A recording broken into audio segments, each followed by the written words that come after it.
Судирот меѓу синдикатот и владеачката ВМРО-ДПМН се продлабочува и се поизвестно е дека во догледно време нема да има никаков договор околу минималната плата.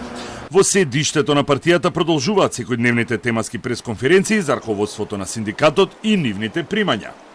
Пратеникот Бране Петрушевски, чија плата е 116.000 денари без патни трошоци и додатоци, денес го нападна председателот на Суткос, Стојанче Кашиковски, дека примал плата од 50.000 денари и остварувал дополнителни приходи. Петрушевски каже дека податоците ги добили од свиркач кој бил незадоволен од Трендафилов и раководството на синдикатот.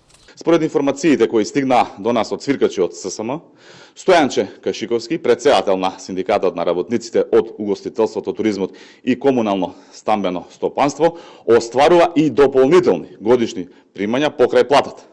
Вкупните примања на Кашиковски во 2023 година, во кои влегува неговата плата и примања по други основи, биле над 810.000 денари.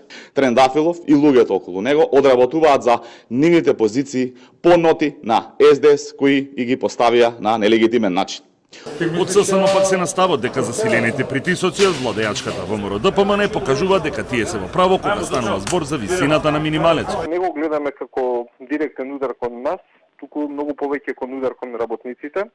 Секогаш кога представници на Сојуз на синдикати на Македонија ќе побараат повисоки плати, одма се втеруваат сите прсти од владеачката партија на ВМРО-ДПМН или и останати од владата да критикуваат. Мисля дека се поинтересни ако прашаат колкави се нашите плати, кои исто така како и нивните не ги криеме, но се далеку помали од функционерските плати, платите на министрите, пратениците и така натаму.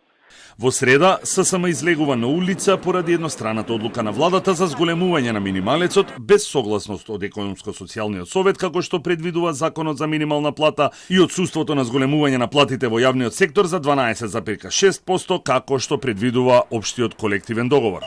Од синдикатот најавуваат дека протестите нема да запрат тука.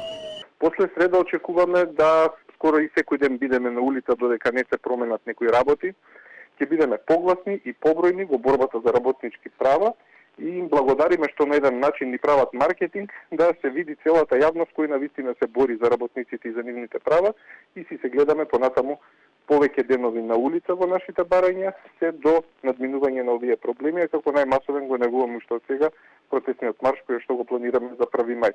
Раководството на ССМ соопшти дека додека Комисијата за утврдување на репрезентативноста ги проверува доставените списоци со активни членови, владеачката ВМРО-ДПМН преку именувани директори врши притисок врз членството за да го напушти ССМ.